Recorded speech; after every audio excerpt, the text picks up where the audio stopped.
Pois é, eu sou o irmão Maia, um pensador autônomo, portanto não estou vinculado a nenhum partido, a nenhuma igreja, a nenhum conceito, mas eu gosto de expressar aquilo que eu penso. Eu chamo isso de pensar alto, falar sem a pretensão de querer impor o que eu penso, falar não como um opositor de uma ideia, de um conceito, de um padrão, mas refletindo, que eu acho que isso é a base para nós não nos tornarmos massa de manobra de nenhum partido, de nenhuma ideologia. Eu penso que hoje nós vivemos sobre esse prisma das ideologias, então a gente aceita tudo muito sem questionar, sem refletir, sem pensar, sem analisar.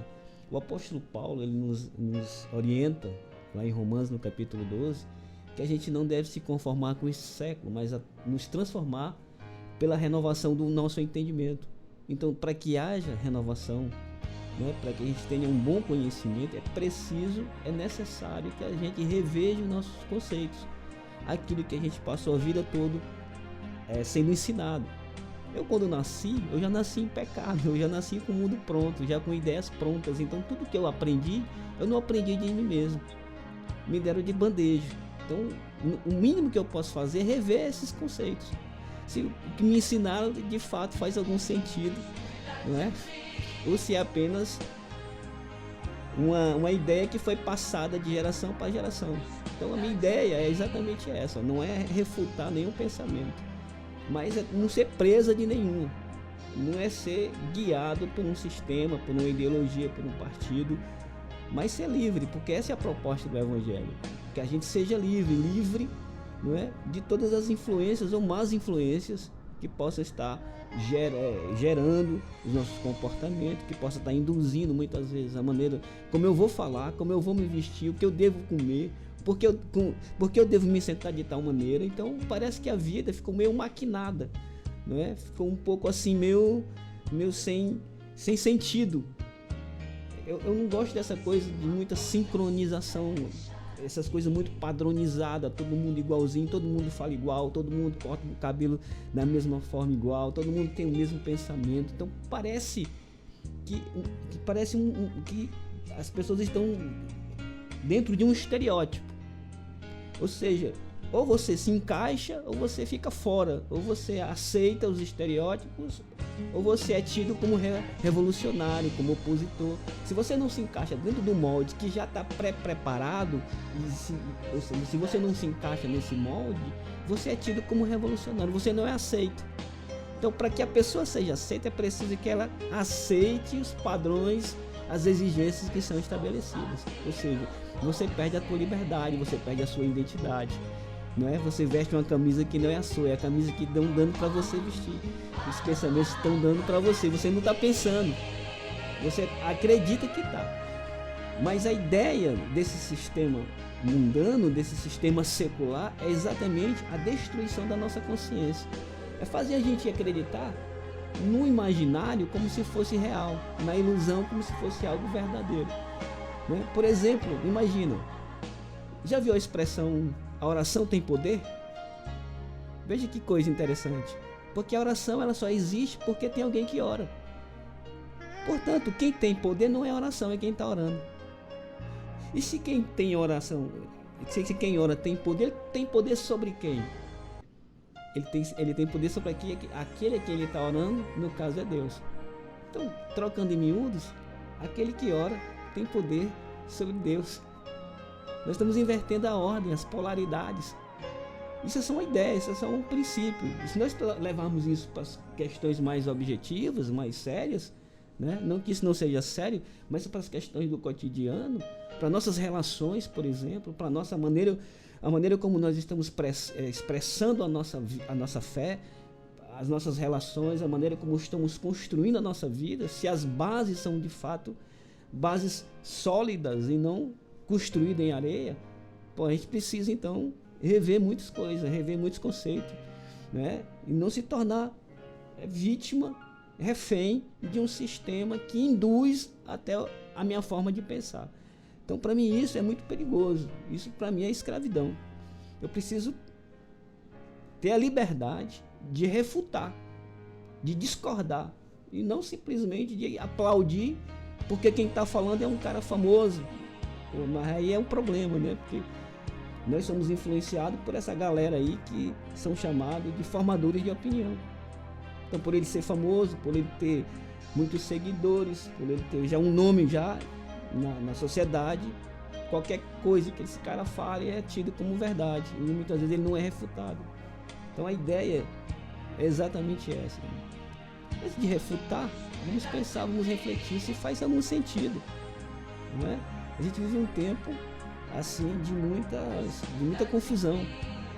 Eu até acredito, de novo vou usar a Bíblia Sagrada, que Paulo nos informa que nos últimos dias teremos tempos difíceis, porque os homens seriam amantes de si mesmos. Isso significa individualidade. O ser humano ele não subsiste sozinho. Ele precisa viver em comunidade. Ele precisa da convivência entre iguais, não é? Iguais no sentido de construção, de estrutura, não é? Nós somos iguais, mas ao mesmo tempo diferentes. Por isso que nós precisamos aprender a viver em comunidade, porque nós precisamos saber lidar com as nossas diferenças.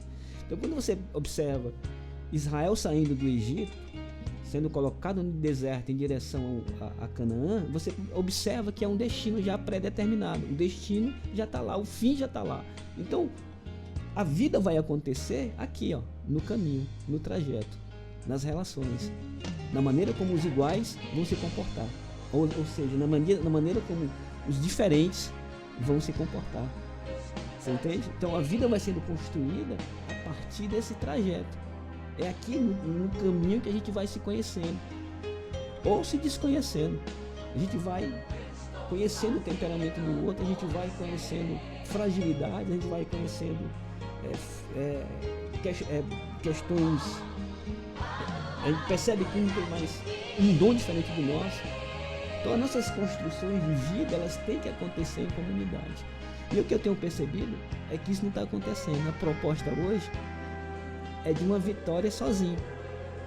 Você não, ou seja, para você vencer, você tem que eliminar o teu adversário, sendo que os dois estão indo para o mesmo destino. Então a ideia, né, de novo, ela é distorcida. Você não está construindo a tua vida, você está destruindo ela. É tão certo isso, né, que Deus não criou um homem só, criou um casal, para que houvesse a relação, para que houvesse diálogo, para que houvesse crescimento entre ambos. Mas hoje isso está sendo desconstruído. Então, infelizmente, por essa ganância que a gente tem, por esse egoísmo que está dentro da gente, já nasce com a gente, esse desejo de querer ganhar, de querer vencer, de querer superar, de querer ser o melhor, está dentro da gente. E aí há um sistema que explora isso, prometendo riqueza, prometendo facilidade, prometendo sucesso, e aí a gente cai muitas vezes nessa lábia e sem perceber a gente vende a alma pro diabo, não é? Porque você vai desconstruindo os teus valores e inconscientemente você está se sujeitando não aos teus interesses, mas aos interesses desse sistema que te conduz, vai crescendo em cima de você, né? Se nós observarmos muitos desses movimentos que a gente está vendo hoje espalhados pelo nosso país, se você observar bem, não faz muito sentido. Tu imagina, o que está em foco hoje? Está em foco hoje a greve dos policiais.